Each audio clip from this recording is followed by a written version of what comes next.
So,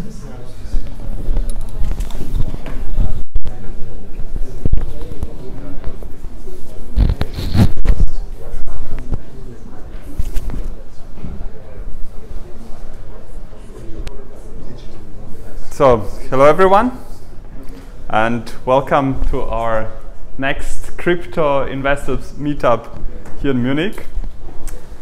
Today I'm very proud that we have two words in our title of the event, blockchain and social. So this is actually, I think, first event where I see the word social that's connected to blockchain.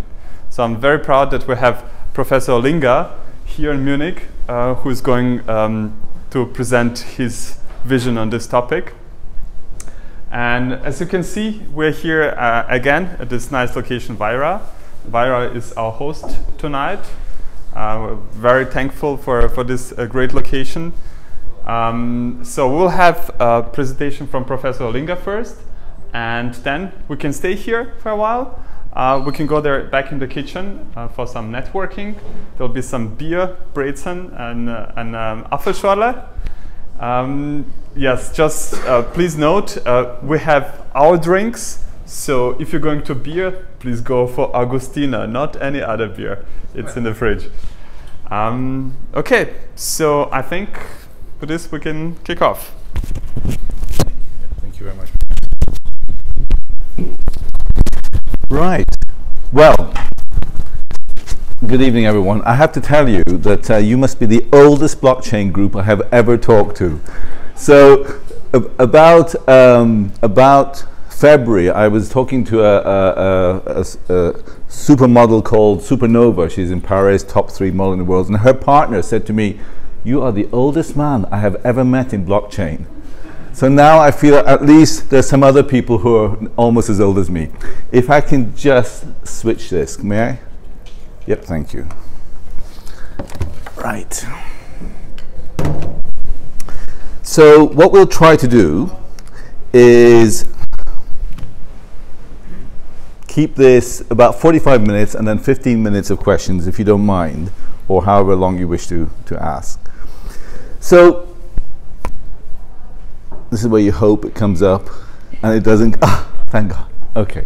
Well, thank you very much. Thank you very much. So, ironically, this is almost, I got here a few hours ago and I was sitting behind there, and these are young dudes here, you know, young people, and some of the whole thing was coming back to me. It was really interesting. So there was a guy opposite me who was starting a security company. I retired about 10 years ago, but one of my biggest kind of successes was I sold the biggest CCTV company in the world to Siemens. So down here, and he was talking to me, and it was all coming back. That was a long time ago from the security industry. So my journey, for those, especially because some people here are older than, nearly as old as me, thankfully no one is as old as me, is I retired about 10 years ago from a private sector. I had 9,000 staff, so quite a lot of staff, 12 companies, 3 mobile phone companies. I see some of the guys back there on the mobile sector. Couple of, 3 Sky channels, a couple of mobile phone companies, a residential ballet school, all kinds of crazy stuff. But none of that really stopped. All that money and fame and fortune didn't stop my daughter having a couple of breakdowns in 2008. And she developed schizophrenia and hearing voices. And so she hears voices now 24 hours a day. Right? 24 hours, a day, 7 days a week, all the time. And this is the start of my journey. Going from a not a particularly nice person in business to becoming maybe slightly nicer. And this part started because in 2011, I have a small kind of farm in Wales, in the UK, and I was with my daughter, with just the two of us, really. And I'm a carer, that's what I do now, that's my life. And I had grown to do something else called emergency foster care. emergency foster care. In Britain, social services don't work after 5 o'clock on a Friday till 9 o'clock on a Monday.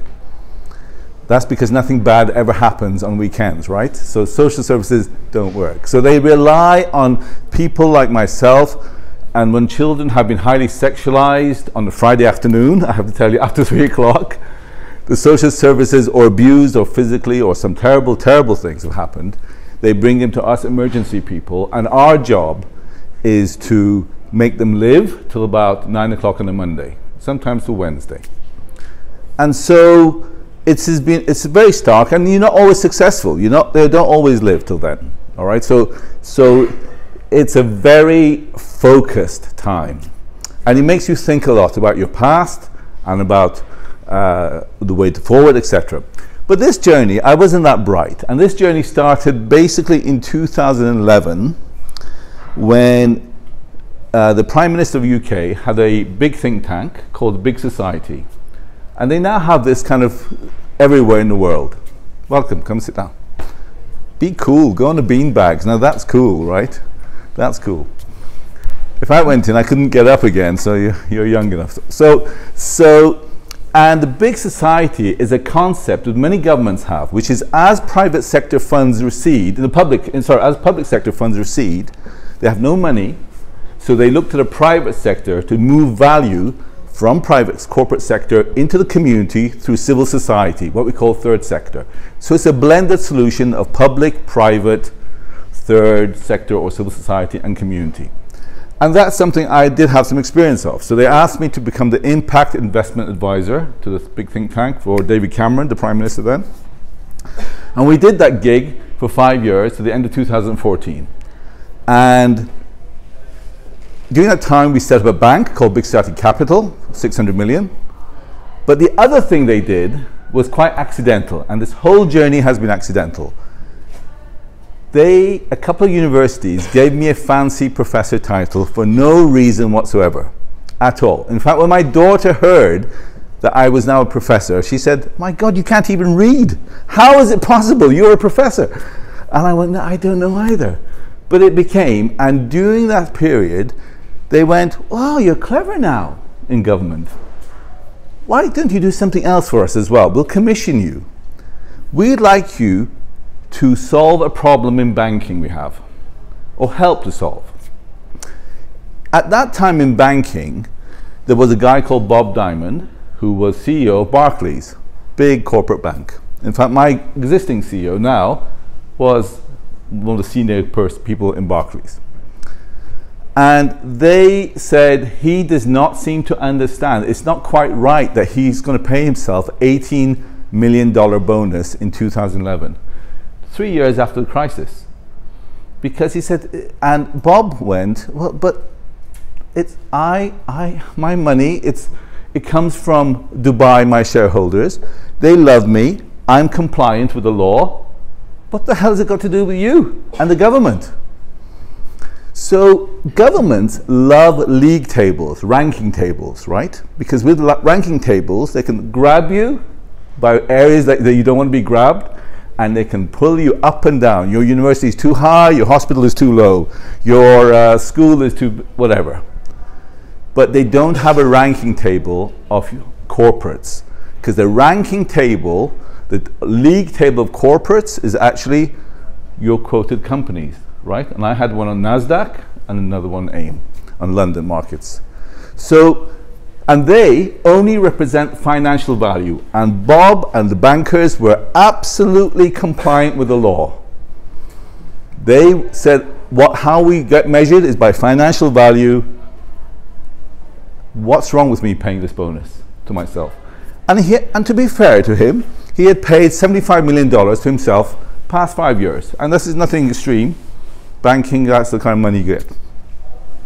Certainly my CEO, who unfortunately is not here today, I mean, her pension is something that could fund Germany. It's so big, I'm so shocked at it, But, so, to cut a long story short, I came up with a system, quite accidental. In the financial sector, there is one number that represents financial value. It's called the price-earnings ratio. Those of you who come from the financial sector, we understand it's called the PE ratio.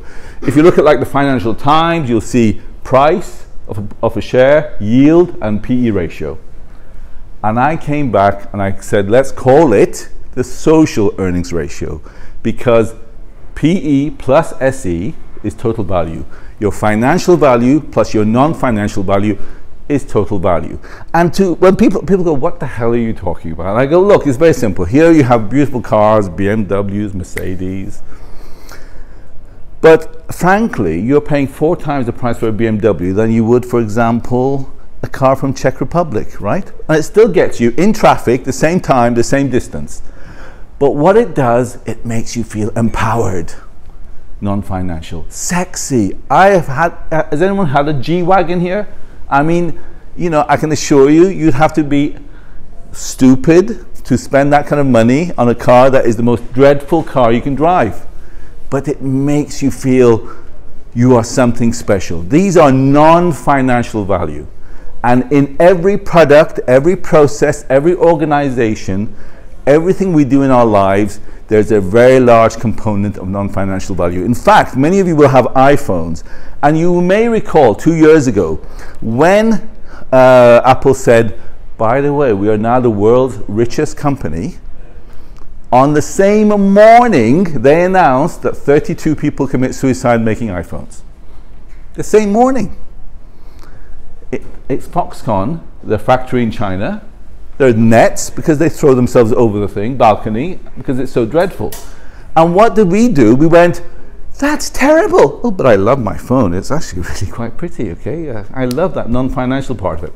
So it is a part of everything. So what happened was this metric that we developed became, I set up a foundation, a not-for-profit, that's what we are, called the Centre for Citizenship, Enterprise and Governance, and we're a small think tank in the UK.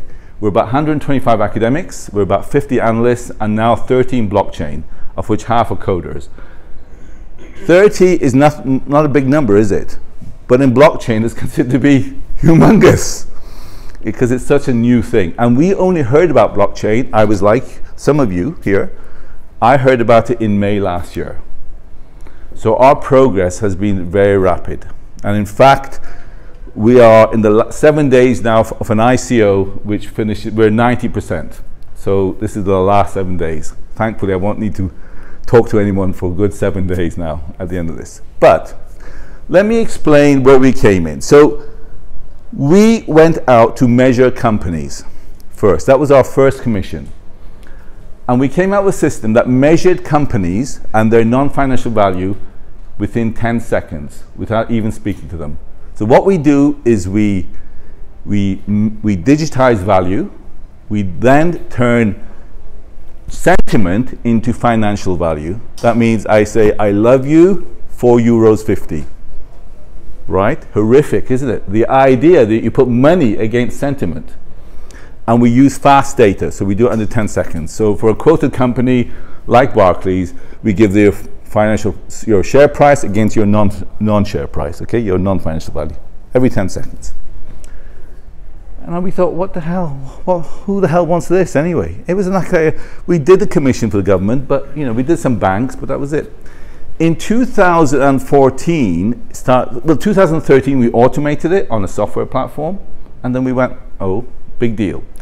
In 2014, a few things happened. I was asked to give a speech to the Pope of the Vatican. So if you're bored, you put a link, YouTube Vatican, and you can bore yourself for a good 10 minutes.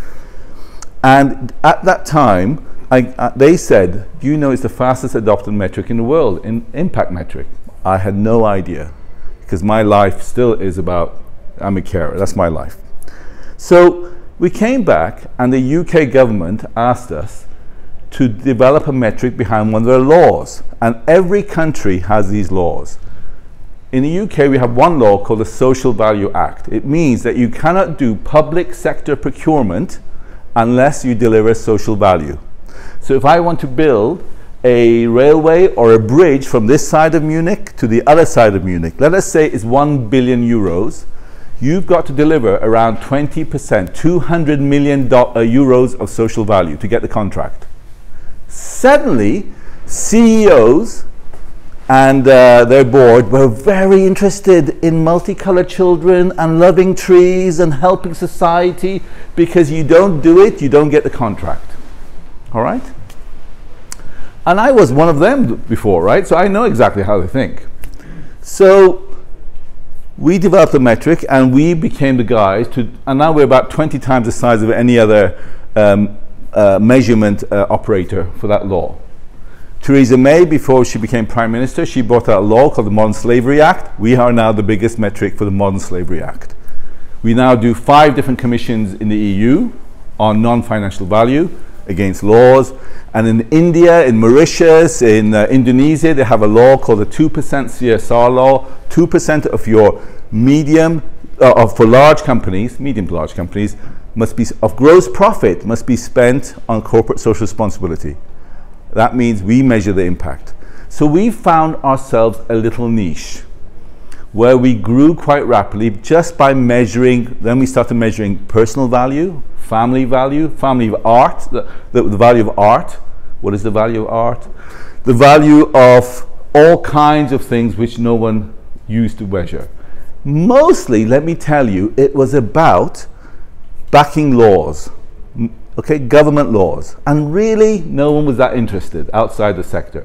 In fact, I would go further and say we were like a very ugly duckling in the social innovation space, because the rest of social innovation considered us that we are doing horrific things by putting a financial value on love or goodwill or happiness or hope. And why we had to do that is because, for example, the example I gave you in procurement, purchasing, the guy who makes a decision is a very ordinary person like you and me. He does not, or she does not, want to go, how do you measure who's giving more social value, 4 karmas and 6 on Reddit or something. They just want to know 20% of a contract is that much money, that is how much you have to deliver. And we've been in court, of course, many times. Because if you don't win the contract, you goddamn get Slaughter and May out, your lawyers. You get them out, and because you want to prove to the court, I should have won the contract. The biggest contract we've done is 1.5 billion. Okay? So, hey, if you're a CEO and you don't get a contract, it has big ramifications for your business. So suddenly, you do love trees, you do love multicolored children, you do love immigrants, and you love everyone. Okay? Now, but we were still an ugly duckling. What happened to us was this. So we had grown to very specialist niche. My CEO constantly told me, Alinga, unless, although measurement is a very cool thing to do, all right, but it's very academic. I mean, we are boring pedestrian academics. She said, Alinga, unless you transact, no one gives a damn. Unless you transact, the world does not care. It is like me saying, I love you, but doing nothing about it. And that is the story of all my 3 divorces, okay? So it's going, I love you, and they go, well, I don't feel loved. That means they are not loved. It doesn't matter what I think. It does not matter if a company says we are doing good things. If the impact is not received, it is not transacted, all right? So she said we have to transact what we're doing, measuring. Measuring is half, transaction is the other half. We lost our first person already. So what then happened was this. We came across blockchain as a way to transact. And however, she came from a banking sector, major banking sector, 30-year banker. And in retirement, she was a director of the Bank of England's Payment Council, responsible for 385 billion a day. And she said to me, yes, 385 billion a day. And she said to me, Alinga, I said, look at this blockchain. You can transact digitally. We digitize value and we can transact it now. And she said, yeah, I've heard of Bitcoin, so how big is it right now? And I said, this is a year ago now. I said, it's about $12 billion capitalization. And she went, rounding error. She said, that is nothing. It's insignificant in banking. What the hell is 12 billion? It's of no value whatsoever. But we started on that process. And we thought like this: when you love someone, when you are doing your voluntary work, for example, when you're caring for your children, caring for other children, caring for your parents, whatever kindness, that has value, doesn't it? Generosity has value. Blockchain of a asset digitally from A to B. What we have been doing for 5 years before we came to blockchain was we measured non-financial assets and digitized it. So now with blockchain we could move it from A to B. At first it was a very much an ethereal concept. So we started looking at applications.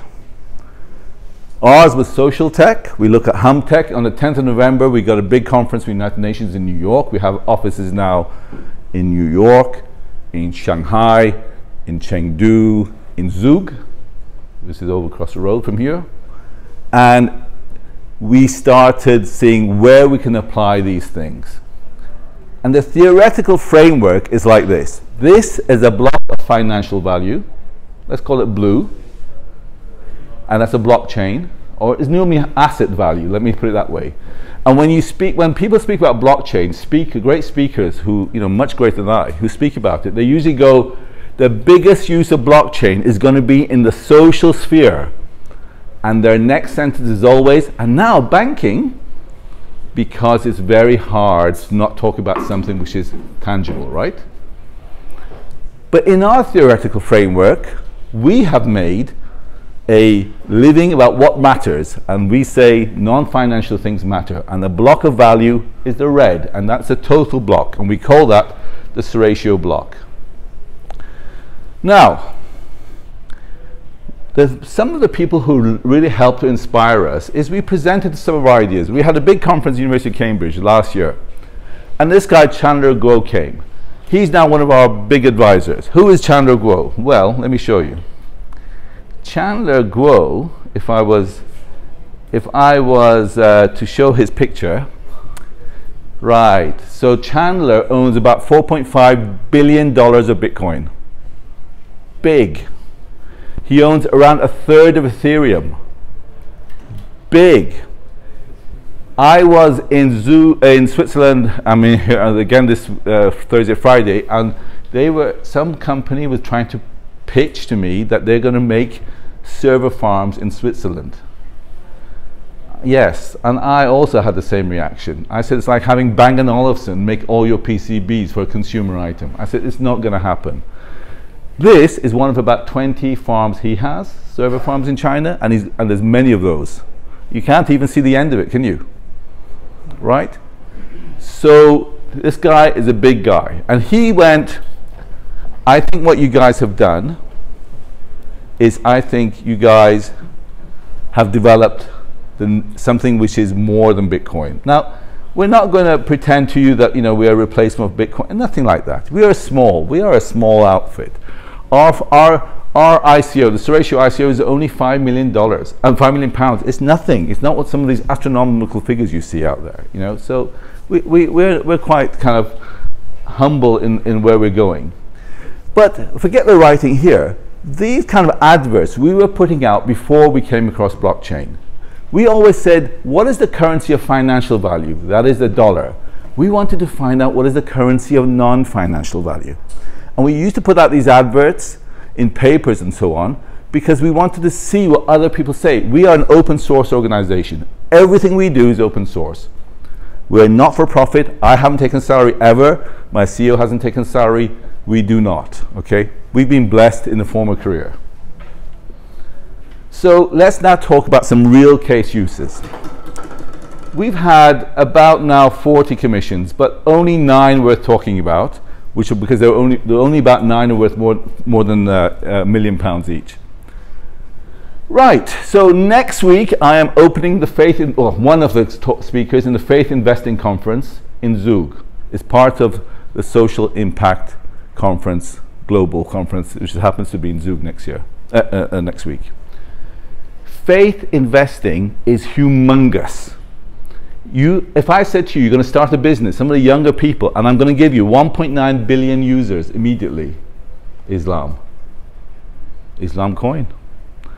And I'm going to make it transactional and cohesive. And they trust within themselves, but they may not trust outside. Last week, somebody launched Christ Coin. Now, let me tell you, if you just pick any random word generator and add the word coin to it, it is now an ICO. Okay, that's all it takes.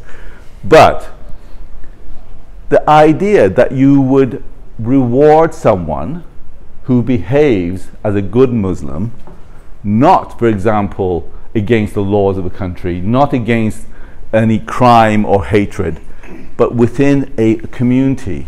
And the same thing with all religions. Because what's happened in the impact investing world, either faith investing where there's a lot of money, or impact investing where people put money into bamboo and things like this, is they've reached the end of a long 20-year trail. They've gone, we now know where not to invest, but it's not pushing anything forward. The world is still as crap as it was. It is still terrible. And also, we're just not investing in areas which are negative, like arms. We want to invest in things which put our values further, like value movement. So that is one of our biggest projects, faith investing coins. This one we are doing with people like World Bank, United Nations, International Development Bank. These organizations have got severe problems on finance now. Companies are no longer putting money behind them. And this big drop in their budgets because the companies are saying, we have been investing in you for years and years and years, and the world still remains not very exciting. And we are into recurring revenue, but you are into give me money, I blow it. Give me more money, I blow it. We want to see impact with our money. Believe it or not, the United Nations does not actually measure impact. They put money into projects, but they have no measurement of it. So what we went ahead with them is a token that transacts when the impact is delivered, the blue and the red. Money will not go to that country unless the impact is delivered. And of course, impact measurement is what we do. So if you imagine that 60% of the money is used by the United Nations, 35% is used by the country it's going to, and only 5% has reached that poor person in the field. That can't, it's not, how can that continue like that? So that is one of our exciting projects. The women's coin gets launched on the 10th of November. A coin with women's values for women, empowering women. If you don't know about blockchain, it has 4 layers. One is a data protocol. It's a transmission asset. The second is a protocol, the handshake. The third is a smart contract. If that, do this. And the fourth is governance. Everyone who holds a token has a vote. If 51% say do this, it happens. Of course, it doesn't always work right. This is not perfection. So Brexit is the result of 51% going this way, and everybody 10 seconds later going, what the hell happened there? Donald Trump is 51% saying go that way. People saying we love him and then regretting. Now, but it's democracy, isn't it? Because what we are all used to is quite reverse. We're used to 51% voting this way and the government going, well, that's good, but we'll do this. So it's a democratization. Blockchain is a decentralization agenda. It's an anti-authority agenda. It's a democratization agenda. Okay, so women's coin gets launched, and this is not joke people. This is Lady Bamford. The Bamford family own JCB, 2 billion. So it's a big company of contractors. Hard building. This is with a major retailer in the UK. Big, the size of Walmart. They lost 15% of their turnover. So because we had a vision, and this is what we pitched to them. I do volunteering. I get credited. Boop. I go to Starbucks. I go, how much? I get $10. I go, here's $8 of cash, $2 of social credit. Boop. I go down Google Street. I decide to shop here. Not here, because this shop has a rating that is not compatible with my values. They are unethical to their staff, but this is made, this shop treats people and their customers well. I go down and buy this product, not this, because this coffee or ice cream is made by happy cows in a happy field and happy children. And that one is made in modern slavery conditions. And so I'm using value as a transaction, as a utility, okay? As a transaction token. Now, if you are a CEO of a large corporation, like a retailer, you go, yeah, very nice. Yeah, great. But what does it got to do with me? They lost 15% of their turnover. They want 7 million carers like me to shop there. So they will reward up to 50% discount. They, of course, know most of us will not get the 50%. But at the point of purchase, they want to be able to assess very quickly if you are, at that point, if you're marked as a carer or not, and also to what degree you're successful as a carer. What's the impact you're having? So traditional ways of measuring impact, which are all good, by the way, it's just that they are not systemized. They're not software. So traditionally, you go to an academic bunch like me, and you pay, KPMG charge 200,000 euros for a report, take 18 months. A blockchain transaction at the point of sale has to be within milliseconds, right? Even now it's not. Those of you who will know about blockchain, it's not. But we certainly, the impact part's going to be within under 10 seconds. We're not happy that it's still, sometimes it is 10 seconds, and we're still not happy about that. But that is that vision. This one came from two projects, one on textiles and one leather. We are all becoming increasingly aware of products we buy and what we call the provenance. Where did it come from? The full life cycle. Was it made in terrible conditions? Were these clothes made by children? Was it slavery? And so surprisingly, the leather industry is people like Aston Martin. Because apparently nobody likes sitting in Aston Martin leather seats to know that 3 people died making it. So their customers are becoming more aware. So they want us to track, leather industry wants us to track from the start to the finish. In the beginning, it was a living animal, but the product financially transacts like this. It's a little low value. They kill it, they strip the skin, they add chemicals, and at some point it has major value because Louis Vuitton adds a badge, and then it's post-consumer goes to landfill. But the non-financial value, it was a living animal, right? It was a crocodile that normally lives 40 years and is killed in 2 because the skin is much better in 2. And you killed it. Some people will die every year in the vat, in a tannery, because that's what happens. There are terrible conditions. You can only do it physically. It's not mechanized. And then, so the non-financial value will go like this. So they want this to be tracked. And then finally, this project may not interest you. It is a personal project which interests me a lot. If I can digitize my values, my personal values, I can separate it from me and I can put it into a bot, an AI. I can put it onto a mobile.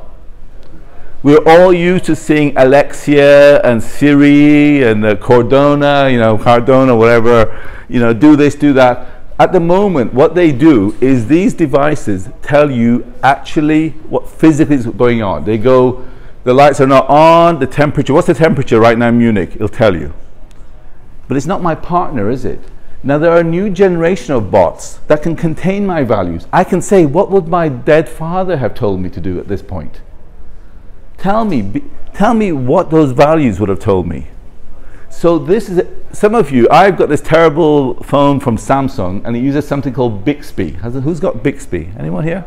Okay, well no one yet, but still. If I say to it, where am I, Bixby? Do you know what it says? It goes, I'd like to think the Earth. Now, that's not very useful when you're actually lost in Munich, all right? But it's thought-provoking, isn't it? If I say, Bixby, how do you do this? It says, I think your parents will know. Well, what the hell? What? I want to know how to start a car. Just tell me how to start. But it's working at a different level. And these generation of bots, so my idea, we have something called a leadership coin, which again, these are all questions. These are not our ideas. These are other people come to us and say, now that you can measure non-financial and transact it, what can you do? Leadership is they want corporate values to be guiding CEOs and so on. And I trust you that you need to be guided. You need to be guided. In my particular interest, it is to do with mental health. My daughter, who hears voices 24/7, between me and you, sir, that's reality. I'm someone with mental health issues, of which 1 in 4 of us have it, right? That's clinical. There's a lot more. 1 in 4 have clinical interventions in mental health. And most of us don't even get the clinical. The problem is, it's not transparent view. For someone with mental health problems, it's not at all transparent. You could be sitting there very nice. What I see is a huge, horrific monster that could kill me or whatever. Probably you, actually. Yeah. But if I could trust in something which has a clearer vision of reality, who can guide me, who, if I'm in trouble, can call someone to help my family. Of course, these things are fraught with problems. Because if you look at blockchain, where is it not actually taking off? You will hear that Zug is now the crypto valley of blockchain, okay, of cryptocurrency. Where it's not taking off is the Silicon Valley, where everything usually takes off, right? Why isn't it taking off there? Because Silicon Valley is Google, it's Facebook, it's people who say, we want your data. We don't want democratized. It's not your data. If they give you something for free, like Gmail, that means you are the product. Then nothing is for free. So they want data, they want to possess it, and they want to sell more to it. So of course, we already had interest in this product. They went, oh my God, we know where you are right now because we can tell on your Android phone where you are. We know what things is stressing you because we read every part of your Gmail. They use something called sentiment analysis, which we use as well. So we know that you've just written to your mother and said, my knee hurts. They go, oh, her knee hurts and she's in Munich in this spot, and look at her browser history, seller knee products. But now we can actually find out what she's feeling as well. What commands her vision? This is the data we want. So by doing this, there are some dangers. But that is that project, and we start that actually in November. So Citycoin, we've been commissioned by a group called Metropolis, which is 1,200 cities with a population over 1 million mayors, to come out with city interventions, a token of local currency, which is to do with not just what we call hyperlocality, spend local, buy local, for local people, but also resolve some of the social problems in that area. And then this one is our largest project so far. This is £33.5 million. It's Edu Coin, education coin. Now last week we launched student coin, but this one is separate. This is 3 things. Education has 2 parts to it. We were all started as a child. We got, diplomas. You may have got a degree. Maybe you got a master's, maybe PhD, all that rubbish. And then you go to you work for someone, and they immediately tell you, all you learned before was absolute rubbish. We are now going to tell you how to learn, and they'll carry on learning. But actually, knowledge is not just physical, is it? It's not just diplomas and badges. It's actually, you may have volunteered. That's knowledge. You may have gone through a crisis, that's knowledge. You may have experienced things, that's knowledge. We want to capture that and recognize it and put that into like a passport, educational passport. So you can create a marketplace with it, you can transact with it, you can tokenize it, you can reward. You may have, this guy may have come up with an idea today that I put money in his education to do, and then I can actually track it down. Unlikely, I know, but I can track it down 20 years later and say that was my idea that helped. I can tokenize it. I can say I want 3% of whatever you earn, right? Or you can say just recognize that I helped. So we are only on the 2nd of October we got awarded in the UK 2 university domain names. There's only about 130 in the UK. So we're looking to go become a digital university of the future. So let's not go into the kind of boring parts because I only leave enough time for questions. So we are not your typical blockchain. The numbers are not big. Thank you very much for inviting me today, but you were telling me that he's involved in a major project, which I'm not going to say, but it's big money. All right, that's great. We're not in that kind of money. What we are is much slower, much more conservative. We are not a not-for-profit foundation that set up 7 seconds ago in Zug, okay, and got in. I'm sure those of you who have heard of these ICOs, you know, 24 million in 35 seconds, 150 million in 40 minutes, was it for Bancor? 280 million for 45 minutes. It's like for Tezos, right? Big. That's not us. We are very slow, methodical. We write lots of white papers before we test it. We write a white paper, we socialize it. We have the 6th white paper is about the ICO, so we don't count it as an academic exercise. But we put it out to comment, and people do shred it. They do shred our ideas, and it comes back and we go, rethink. What it means though is that you get something much more robust. If we do you wrong, if we take your, for example, tokens in investment and don't deliver, we have a place you can come and burn down. All right, we've been here long time ago, and I'm too old to run away as well. So at the moment we are doing a small ICO. It's because we need to raise money for everything. We have 4 divisions, and that's for the blockchain division. I'll explain that to you in a second. And we are on Saturday, we had 1.625 million in private placement before we started on 15th September.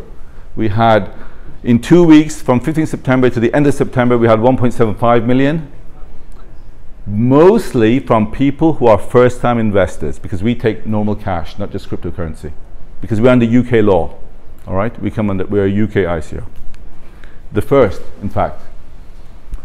And we thought, until Saturday, we thought we're not going to hit our 5 million.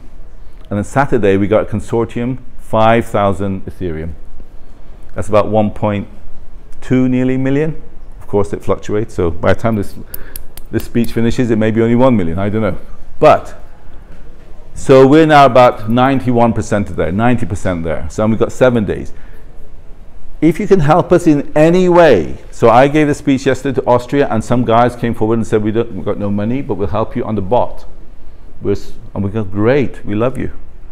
If you want to just review our stuff, if you want to contribute new ideas, new tokens, honestly, we're open to everything. And if you wanted to do a small investment or an investment into us, great. It's good for first-time people because we are kind of a stable outfit. Okay, boring. A bit boring. What we do is quite deeply mathematical. It is terribly boring, I have to tell you. We have a lot of mathematicians. But those of you, just to know, in the financial sector will know the price-earnings ratio, the corollary is ours, the social earnings ratio, is the red of the blue, in a nutshell. And we've been measuring that for years now. We have 84,000 members. Okay, we only had 60,000 members 3 months ago. So we think we'll hit 100,000 members before year end.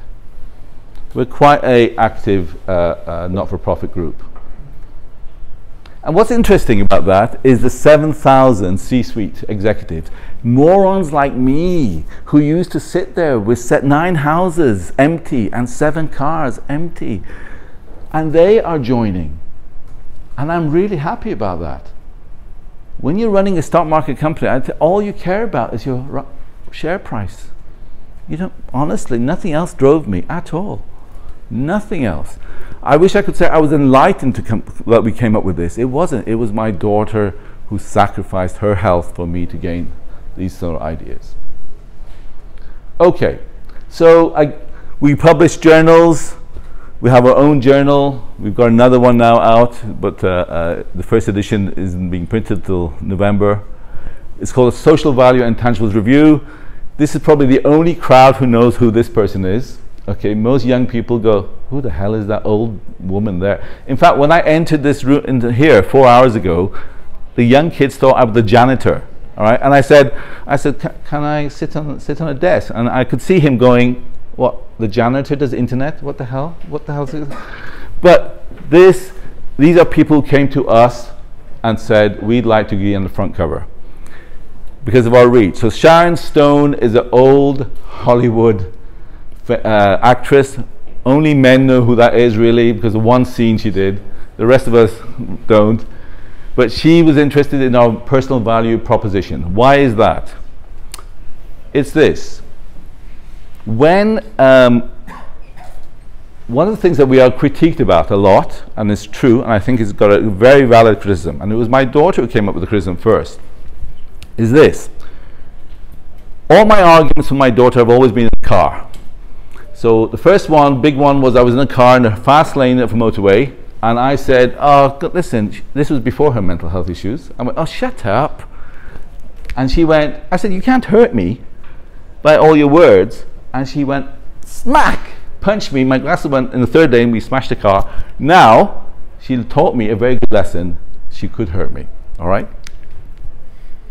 When we first came out of the Vatican, and I was full of myself, and in the car, we're coming from an art gallery, she's an artist, and she said, Dad, can I just congratulate you for what you've done to the world? And I knew, of course, I'm about to get another punch in the face now. So I tried to slow down the car, and I said, so what have I done? She said, you have, forgive my language, you have effed the world. You have effed the world, because what you've done is you have enabled people to measure each other, their personal value, to control each other. She said, why didn't you give people joysticks? In fact, do you know what you've done by allowing personal value is actually what you've done is given, have you heard of the film Minority Report with Tom Cruise? Yeah, where Tom Cruise goes and says, I think this gentleman in black is actually, his profile tells me he's going to kill someone in 7 years' time. You're arrested. It's a future film. And she says, that is what you've done. I laughed at that point and ignored it, of course. And then I gave a speech. Muhammad Yunus, the Nobel Prize winner, gave a speech up somewhere, and I followed him, gave a speech. And several people came up to me and said, do you know what you've done? Minority Report. Oh, God. So they're right. So these things that we all are creating in blockchain can be used for good and can be used for bad. Okay. So basically, we have this thing, if you can, whatever you, we never say no to measurement. It's not always goes right.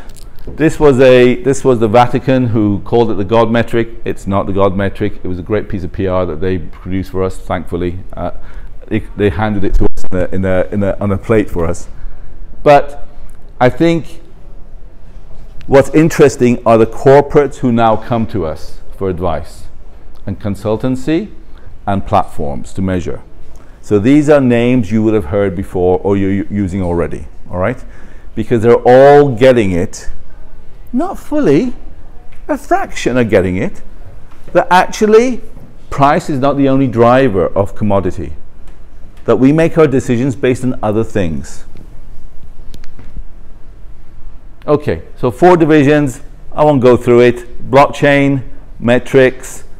This is our new university, digital university thing we got, and that is our partners in blockchain for Edu Coin are Microsoft, Tata, British Telecom, and Informa. Informa is a FTSE 100 company, a big company on the London stock market.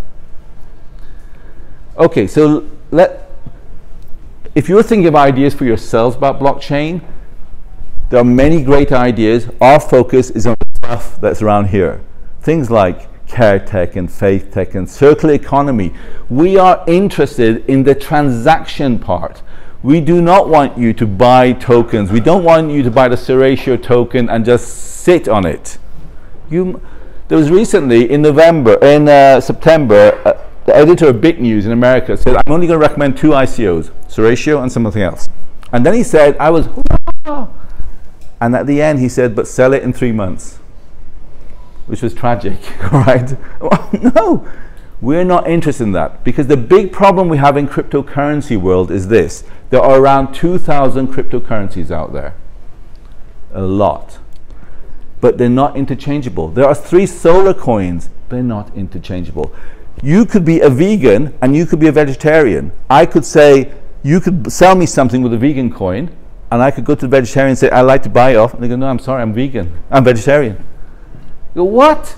People do not understand that value is associated with money. If I say to this gentleman here, I love your, which I don't, but I love your jumper, sir, and I will give you 30,000 euros for it. You will have it off in 10 seconds, right? Here you are. I go, but I'm going to pay you in KKK coins. And you go, I'm not sure I want to be associated with that. And secondly, I don't have any friends who are in the KKK who I can spend it. Now, I have to tell you something funny. The only time that has gone wrong was last week with Credit Suisse. I said that, and the guy at Credit Suisse said, yeah, I'll buy it, I'll take the money. So I was, right, moving on. So I kind of moved on. Right, but money has those values. A Trump coin and a KKK coin may be interchangeable, right? Maybe. What we are doing is we're developing for the United Nations 17 SDGs, Sustainable Development Goals, where those coins are families of values. Families of values, of positive values. So come up with your own ideas. Talk to us, don't talk to us. Come up with these ideas yourself. And these are some of our commissions right now. I think I've covered most of those. You kind of heard me talk about most of these things. So I guess I just want to finish by giving you a warning about what to watch out for. Because it is very easy to think that in this sector, ICOs are going to make lots of money. 80% of ICOs, I honestly mean that, and Chandler Guo, who has invested in 30 ICOs, all right, says the same. 80% are Ponzi schemes. Schemes which have nothing behind them. They're guys, and they're nice, sometimes they're nice guys, you know, who were in a shed, came up with a brilliant idea, loads of money came in, and often, because they are young and not old, an old man like me, they have sometimes the maturity to deal with it. So look, you will have heard, those of you in the blockchain world will have heard of Tezos, which now they raised 200 and something million. One guy just took 20 million off it. One of the guys involved, the stakeholders. Well, I deserve an island, I think. Now, it wasn't a value to set out with, all right? Because I can assure you, money corrupts. So be careful on all ICOs. Not everything that gleams attracts, all right? Oops, I'm sorry. Look at whether you want to just sit on the money, on the token, or transact it. We are interested in circular. Yeah, you may. I think, to be honest to you, almost any token right now in 3 months will make you 2 to 3 times. Sadly, I'm not predicting it because the Financial Conduct Authority in the UK will not allow me to predict. But I'm telling you that generally speaking, any token is going to go 2 or 3 times. Compare that to things like 5% returns, 3% in property and stuff, 8%. So that's why there's so much interest in this sector, because people are investing in that huge uplift. There are 4 kinds of people in blockchain. There is the religious, who people, I don't mean real religion, I mean they believe blockchain is a religion. It is going to, he knows. There's nothing wrong. These are all people who contributed to blockchain, so they're all good, right? There are those who say just faster and cheaper, banking. Just make it faster and cheaper. Now, I personally don't know anyone who wants faster and cheaper banking. How much quicker than beep can you get? I'm not sure.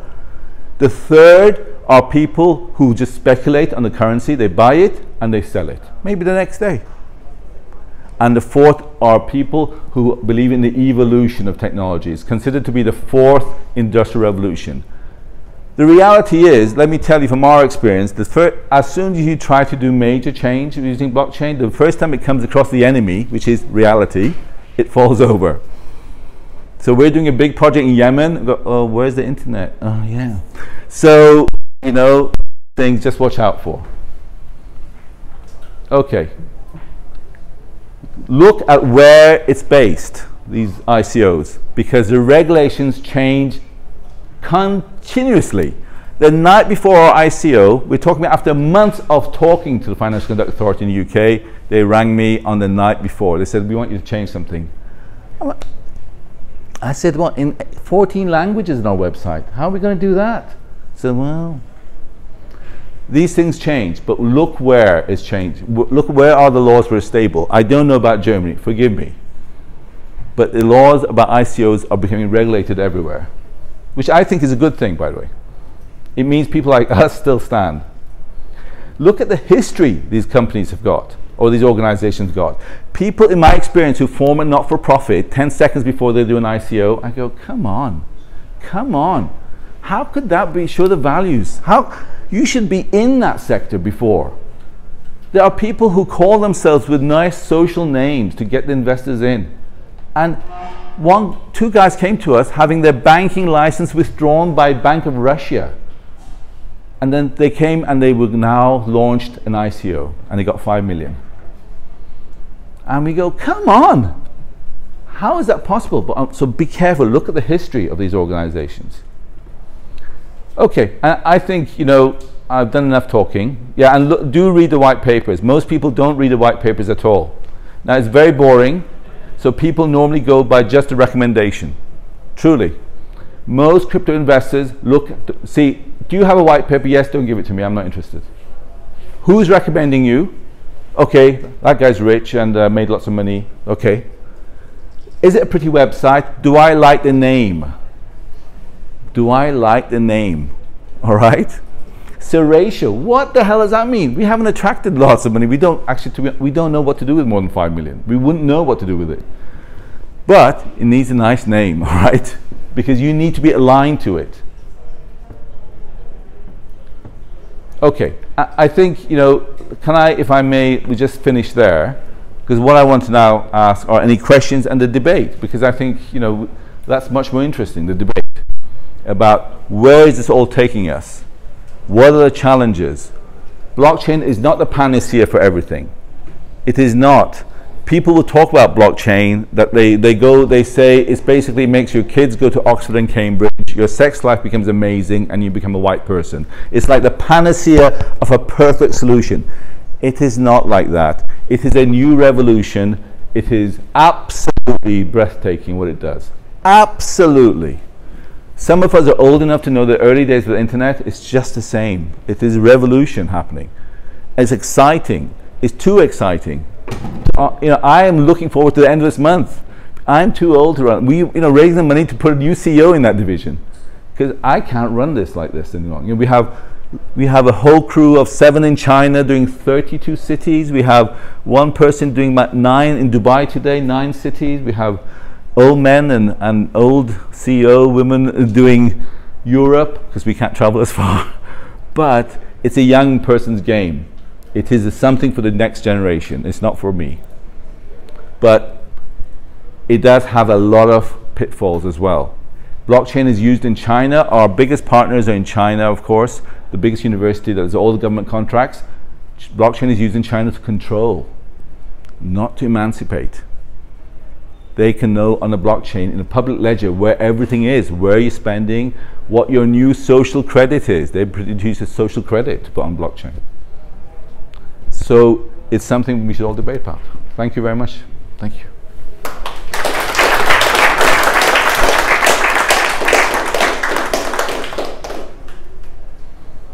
Are there any questions?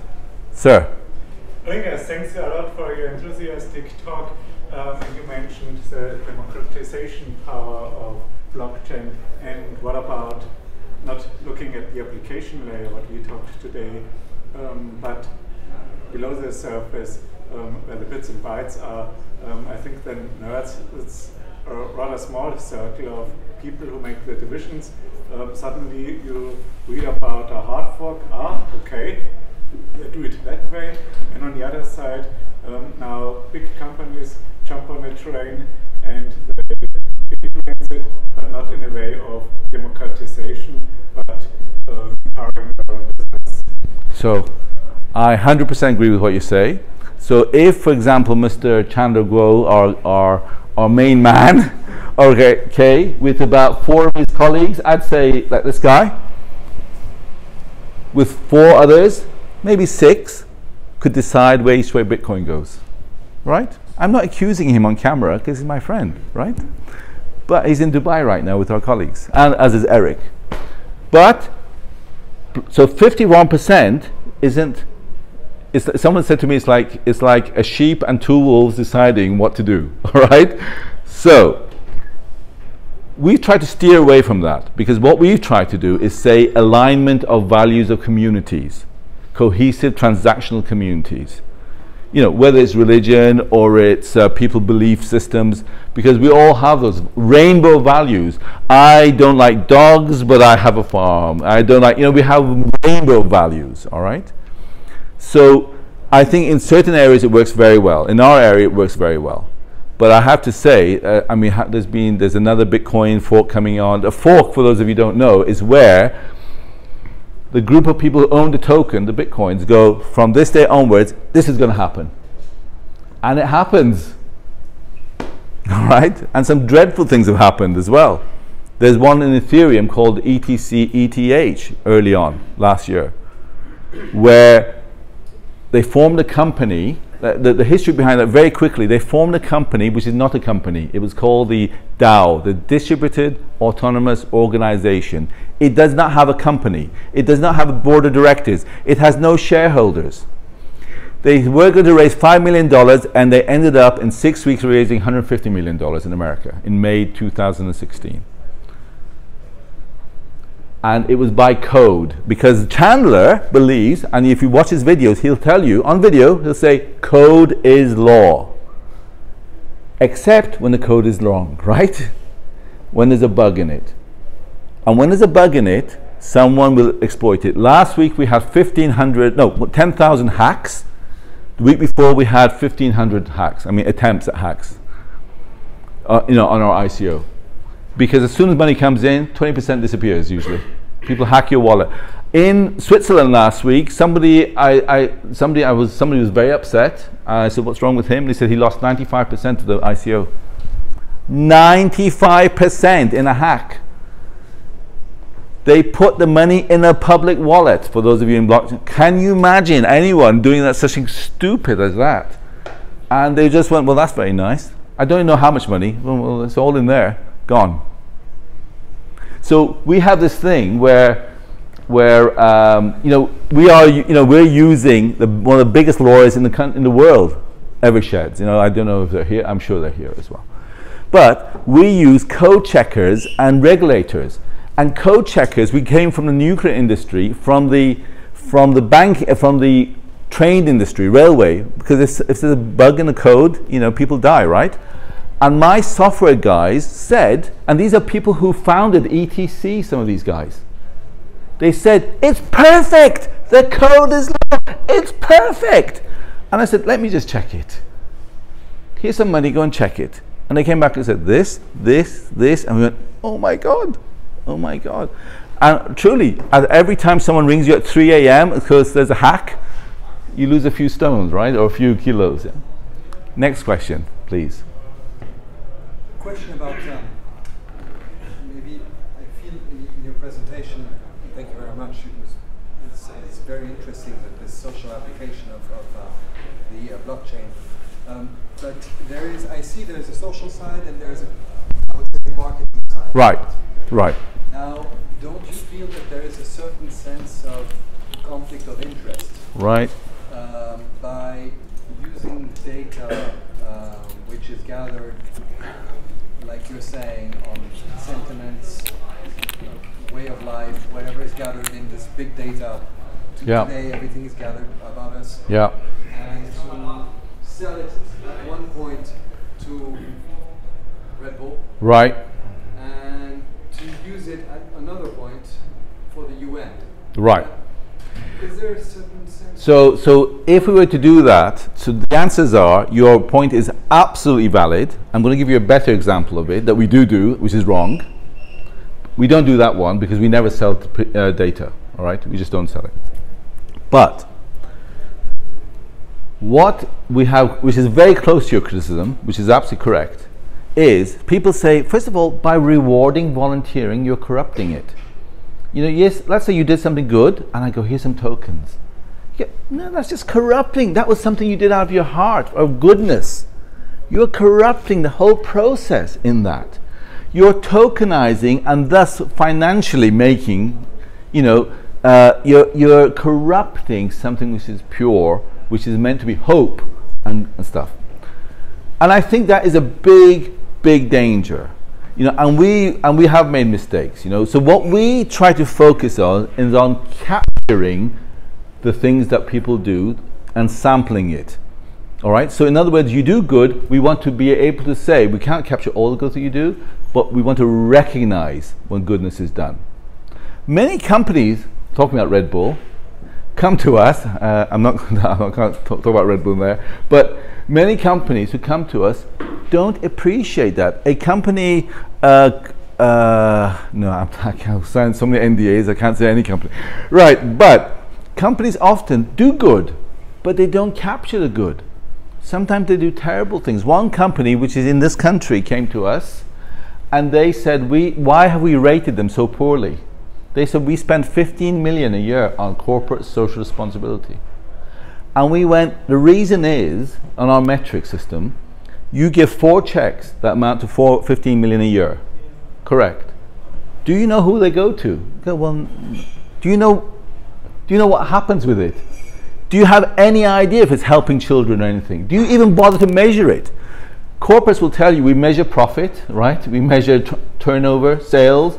If you're in retail, you know how every single cent is in every single EPOS, you know, till system in your country at any one time. And then you go, what about the goodness that, you know, well, it's too difficult to measure because they don't care. They don't care, and sometimes it's too difficult to do it.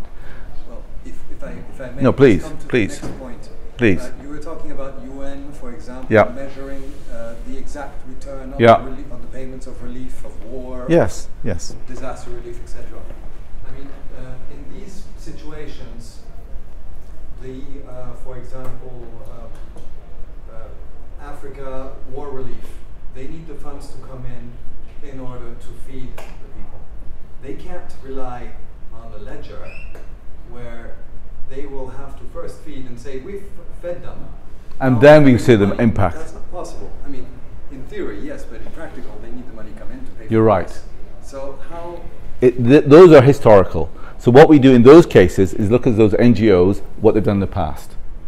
Because you're right, at that point, and there's something I'll elaborate in a second, when someone's hungry, they need food now. They don't want all kind of analysis crap, all right? You know, I'm hungry. You know, don't give me, oh, your SE ratio is too low, you're not going to have food. There is a difference, which is new to us as well, let me tell you, about impact measurement came from the social sector, not from the humanitarian sector, all right? And this is pretty new to me. Impact is a left-wing, socialist, revolutionary idea, and people want to change society. Humanitarian is not socialist at all. It's right-wing, it's actually conservative, and they want the lightest touch. They want, you want food? Here's food. I'm not going to change the government. You want water? Here's water. I'm not going to change the government. That in itself produces a problem because they feel incredibly worthy having given you that. It's also for their security. And it's also... You can't really act in the country well, if it's okay, but I'm not saying I have an answer, by the way. Okay, I'm just saying there are these 2 dimensions, but we're learning. So we're doing, in those cases, whenever we measure impact, it's historical anyway, all right? So in other words, we can only do it now, we can do it based on the past, and we can forecast in the future. But in the humanitarian world, if you come to our UN conference, you find you're right, because that's a problem. We can't apply the same things we apply in social structures to humanitarian. And in fact, in the beginning, I can tell you, we didn't understand what was going on. 14 emails from UN, World Bank, and another 18, and we kept talking to them and meeting them in Washington. We didn't understand at all. It was like we didn't even speak their language. It was only when we partnered Fordham University in America, which is the biggest NGO university in the world. Donald Trump, that great humanitarian, went there, right? And in fact, 3 CIA directors went there as well. But they taught us, actually, you have misunderstood the landscape. So I think you have a very valid point. You know, I'm not, you know, and we question ourselves. I'm not trying to say to you, let's metricize every goddamn thing on earth, you know. I also know that saying, I love you $4.50 is a terrible thing to say, right? I do understand that. I do understand that. But we need new structures, all right? And so we have commercialized, if you like, because we want to make it sustainable, not this time for our own benefit, but we need it to be sustainable and scalable. We don't want to be a small not-for-profit that does a little nice think tank and writes lots of papers. We want this to involve all our lives. And we see cryptocurrencies as a method because we all have values which we can trade on. But we haven't got all the answers. Any other questions? Sir? Around 2 years ago, I helped creating a microfinance business on the Philippines. So we have 3 types of borrowers only. We don't finance anything else. Small businesses, tuition fees, education, and health-related costs. And the concept was simply to cut the usual interest rates there in half, which is very good for the people there, but is still very high compared to our interest rates here. And so through this we get a lot of recommendations, a lot of demand. And I'm reaching the limits of what I can do about this. And I'm considering doing an ICO so that people here could participate in that. It can still create a good income and still help the people there to get their loans much cheaper than they get usually in that informal credit sector.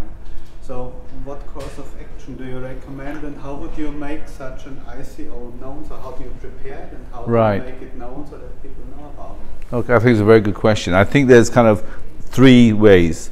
One, which I don't think is accessible to you, which is what people see are the big ones, the big ICOs. And that's because when you see 24 million in 35 seconds, I can assure you it's not lots of 3 Bitcoins coming in. It's some big chunks of money coming in, all right? And that is called structured finance. And why then is it in Zug, because Switzerland? Because I just look at it as structured finance, right? So that's already big money has been dedicated, and then a few people. So that's not accessible to you, and I wouldn't bother, because they wouldn't even understand what the hell you're talking about. There are 2 others. One is where it's like crowdfunding, as you know. But it's a much better way of crowdfunding at the moment. It's about 10 times, more efficient. And there, the cost of an ICO, when I started a year ago in looking at this, everybody told me $50,000. No, somebody on the email just before I came here said, how much have you spent? I said £150,000, which is the cost of what I would say on a small London stock exchange called AIM, alternative. That's the cost you do for an IPO. So it's about the same. You don't have to do all the kind of details we did. You don't have to have big lawyers and all that rubbish, but it's still costly. Marketing costs and legal costs, and because by the time you get round to it, I bet you in Germany they've brought in regulation. Do you understand? They're going to bring it everywhere, just to protect the innocent. The third way to do it is you partner someone. So those people I talked about were companies or whoever said we said we don't want to control it because it's not our mission. Microfinance, Mohammed Yunus, that's his mission. It's not my mission. But we go, you put it on our platform. We do all the thing and all the other regulatory framework and all that stuff. But it's your mission, so you need to front it. But we'll take care of everything else. So there's 3 different things. You can go on someone's platform and you share that. Either you do it yourself, it's hard work, but it means you keep 100%. And the time scales, if you had the perfect world, which none of us have, well, I can tell you our ICO, we only heard about blockchain in May last year, and we're just coming to the end of our ICO next week, right, on Tuesday. So 18 months, but I don't think it takes that long. I've seen lots of ICOs. I think 6 months is pretty reasonable. 6 months is pretty reasonable. But you need to move fast and be aware that in the middle of the ICO, things can change. So in America, for example, the regulators, SEC, who we're now talking to for some of our tokens, because they're more consumer. Women's coin is a consumer item, right? Brought out a regulation saying, even if you've done ICOs in the past, we're going to come and get our money for you. When my CEO landed with 6 of my staff in China about a month and a half ago, she went, Alinga, they say death or life imprisonment is banned as of tomorrow. And I went, yes, so what? What's your problem, Barbara? You got all these millions of salary. You're not going to keep it, are you? Move on ahead. Now, we had to change very quickly. But be aware that sometimes it's sunk costs and you're not going to recover it. Now, we have recovered that, but I think we were lucky, honestly. Up till Saturday, we thought we'd lost in certain territories. But when you see 1.2 million arrive, you go, oh, luck. So I would personally, if I were you, go with someone else who's already into platforms, because it's such a complex thing for a person of my age. It's really complex. Honestly, I'm not just saying that. It really is.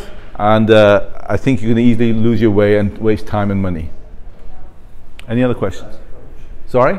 Whom would I come with? Come to me, we can give you some advice, all right? We can, if you want, we can do it on our platform, or there's others. There's many, about 5 others, I'd say, okay? Yeah. One question about measuring values, because you talk about measuring values, social values, and then transacting them. Yeah. But my question is, I think the problem with this is it's not necessarily additive. That means correct. Two good things together might even be worse, and yeah, so on. It's right. Just the sum. It isn't. This problem. Okay. In fact, there's much more than that, my friend. So we've published about 400 papers. For 5 years we've been doing this. We're 125 professors and so on. So I'm not telling you we're right, but what I can tell you is we're consistently wrong. That means we went out to make a metric that is consistent. Not the best, not the most detailed, but it's always right. So the questions we asked are does a town of 50 people doing good things mean it's 50 times good things? Value is also directional. I love you doesn't mean you love me, right? Okay? So I say doesn't mean it's also to do with geography. You can have an impact here, but there's a formula for how much impact it has a kilometer away, 2 kilometers away, 3 kilometers away, right? It's network theory. So honestly, I'm not trying to say get out of it. I'm saying you're right. It's very complex, and we're constantly adjusting our metric, constantly. Some of the things that challenged us the most, it used to be that we never measured negative sentiment. I had a principle because I was asked to measure domestic violence. And I went, I'm not doing that. No, I'm not going to measure how many times a woman is hit. I'm not going to do that. And so we were always into positive, like domestic violence is a lack of freedom, so, However, when we were doing a big project in Prague, in Czech Republic, with trafficking women, that we came across situations, 2 things that struck us. One was, some women in those situations where the pimp was paid a lot more money if the woman was more unhappy, right? So she is more unhappy, the pimp gets more money, right? So that is a negative value turned into a positive financial transaction. So we had to change the theory again. That means you can have a net evil, let's put it that way, right? The other one was, when you're doing these sentiment analysis, you've got to be very careful how you pose these questions. If I say to a woman, not only a woman, because men also have domestic violence, right? Someone who's abused, and you go, there's something called learned helplessness. He didn't hit me today. He doesn't love me anymore. You go, what? He didn't hit me today. He doesn't love me anymore. So there's no point saying to him, are you happy? Because I'm very happy. He hits me every day. So we spend a lot of time doing pilots, rejecting the results. That's why we're slow. If we were faster, to be honest, we might be more successful, but we're not, because we're quite careful, and it's going to keep changing, because ordinary people, give us the best ideas and go, this is wrong. Okay. Any other questions? I think that's it. Oh, sir. You said you had a group of analysts within your team. Yeah. Is it so that the analysts are evaluating the intangible values that you spoke about? Yes. Or do you let the community? No. The community has to give the results. So the difference, the structure is academics come up with a theoretical framework. The analysts do the all right? But the actual impact, there's a difference between output and impact. So I can say, I'm a great guy. I've done lots for you. You can say, no, man, that's not true. You painted everything blue because it's your favorite color. I hate blue. In fact, I hate you even more now because it's blue. So the impact you've had is very negative, right? So the idea of sentiment analysis, which is not our invention, you know, Google, Facebook, why did Facebook pay 18 billion for WhatsApp when the guy had come up 4 years previously with no company and gone for a job and didn't get it? Because they do sentiment analysis of every single WhatsApp message you send. Just like Google look at every single word of your Gmail. They're not interested in your granny, or what they're interested in is what are the words in the context. And if you don't know how sentiment analysis works, I'll give you a 2-second website to look at. These are free, you know, we pay, but if I go social, there you go. This is a free one. I can give you lots of free ones. So this one, let's put in Munich. It will now search. This is free, so it's going to only tell me in the next few seconds. I hope it's working. It'll tell me in every website, every RSS feed, Twitter feed, blah, blah, 100 social media feeds. It'll tell me how people feel about the word Munich. I can put a phrase or a sentence. I can put a paragraph and ask it to analyze that. It'll come up. It's sometimes quite slow, but it can come up because it's free. If you pay 10,000 a month, then it's really nicely fast again. Okay, there you go. So it's just told me in the last few seconds, 1 negative to every 2 positive. All right, the passion, the strength, etc. So sentiment analysis is looking to find what people feel. It's not my invention. It's not, and that's what Gmail does. Okay, they go, oh, how do you feel about kneecap? Oh, some problem with your knees then. You seem to have a very negative feeling towards knees. They don't know. They're not reading your email, but they're looking at this. So the answer is we ask. We always ask. Whether it's a commission of a few people or big data like that, the impact, the only data is important. I sit on these 5 European commissions I chair, and we brought out a law about impact. To measure impact, you have to have feedback, and you have to say, did they want it? Otherwise, the impact measurement is of no value to you. You mentioned that this is, I mean, the UK space have the impact. Social Value Act, yeah. The impact analysis is born out of UK quite strongly, right? I think partly, but not really. It's European. I'd say more European, yeah. So social return on impact is another way to yeah, SROI, social return on investment, yeah. And how do you relate to any other of these mechanisms? Do you see any value in that? Yes, yeah. So Useless, you know? no. There's about 1,500 metrics. Yeah. There's a report, open source, we can give it to you, but there's 1,200 of them. They're all good. They all have value.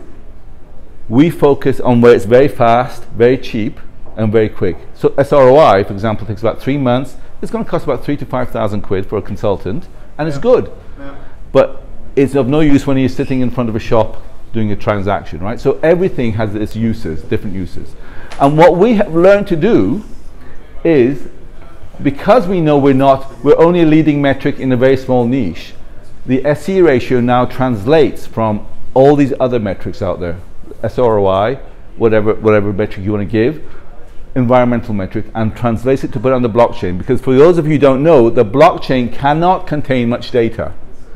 It cannot have data of 18,000 people's view in Munich. It has time, date, stamped, the value of transaction. It doesn't say where it's from or where it's to, except for a hash, right? But it can have very little information. When the smart contract I told you about, it's not complex. It can't be a huge complex number. It's a very quick thing it's got to do. So we now just use SE as a translation mechanism only. So this is basically wisdom of crowds to some extent. Yes, correct. Sir? I assume there are many other charity or doing good coins. There are some. I assume that we're going to have in 2 years perhaps 10,000 coins or so. Probably. And why do I need your coin? Why can your business model not be relied or based on Bitcoin? So every day I feel more that I don't need any other coins. I just see a value at Bitcoin. If I look at IOTA or whatever, I don't want to be rewarded. I don't want to use those coins at all. I don't want to think if I'm a vegan or vegetarian. I just want to have a coin that have the features of Bitcoin, not being a fiat currency, and that's it.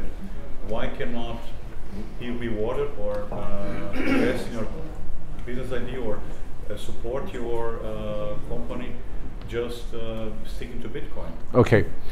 Right. So my normal immediate reaction to be is you are absolutely right. You do not and you should not, to put it that way, invest, because if you are buying, the best currency to buy is Bitcoin right now. It's now what, $6,000? A year ago it was $500. Where can you get that, right? I mean, our business is, 6 times, 7 times the value just by holding Bitcoins, right? Now, so my quick answer would normally have been to you, just hold Bitcoins. Don't get involved in this social space, because no, I'm not being patronizing. I think it's a very valid question. I think two things, and there's two parts of your question. One is why not all these other good coins? The reason is, if we just brought out one, this is a platform investment. If we were just saying us for women coin, forget about, we'll be the same as everyone else. Vegan coin, account, transact. So ours is a platform of which we have lots of other coins coming on. In fact, somebody in Zug said to me, I had quite a lot of hard time from developers in Zug. And they said, and this guy came up to me and I said, wow, you gave me a hard time, man. And he said, yeah, your presentation was shit, I quote. And I went, right, so I guess you're not investing then. And he went, no, I'll invest because I think you're an operator. You can probably get it done, whatever happens, right? But not for the right reasons. Going back to the first, recently we've actually asked ourselves the same question. Why can't we take a normal cryptocurrency in our wallet and actually add our second token? Because what this is two-token system. It's what we call a microshare, which is a non-financial token. And I don't know, do you have loyalty cards here in Germany? Yeah, like you go shopping, you get loyalty cards, It's a bit like that, right? A non-financial token. And makes sense. Right. And so my CEO is now talking like that and saying, actually, our next development is, why only ours? We should be able to adopt others. Correct. Sorry? The main currency could still be Bitcoin. Yes, absolutely. So we're learning. One reason we did the ICO is actually to learn ourselves, because we're going to be advising on other people doing ICOs, and we need to know the pitfalls. We know some of them, we know all of them. But a good question. Right. I'm sorry I bored you so much, guys. Oh.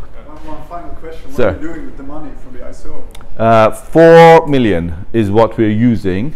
500,000 is contingency, I'm being honest, and 500,000 is marketing for the future, which we have no idea. All right. So 4 million is for the platform build. So that's why until Saturday we were sweating. All right. And then Saturday, shocking happened. Unexpected. I can tell you, we weren't building up to it. We had put everything to do it, but we never thought it would happen.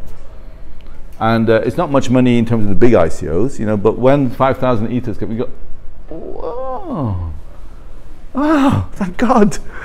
In fact, if I wasn't I would normally should have cancelled all these lectures.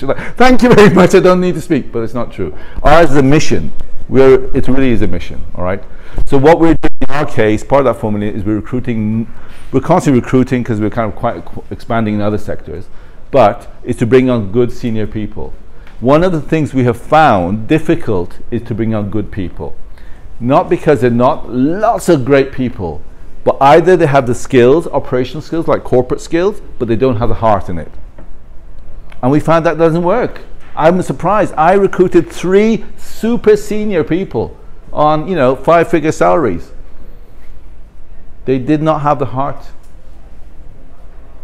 So equally, for example, we recently interviewed someone for CEO for that division, and that person said, I'll do it, and we were so excited. We thought this is the perfect person. And the person said, I will do it for 20,000 Swiss francs a month. Well, that's not much of a favor, is it? That's right. What kind of, where's the sacrifice, I'm not asking you not to take a salary like me or, my colleague, but for God's sake, it's a social project, We're trying to help change the world. Have a bit of yourself in it, you know? Put something at risk. So we're trying to recruit the right people. It's not easy. It's not easy. Okay. Thank you very much, ladies and gentlemen. Thank you for listening to me. Good night.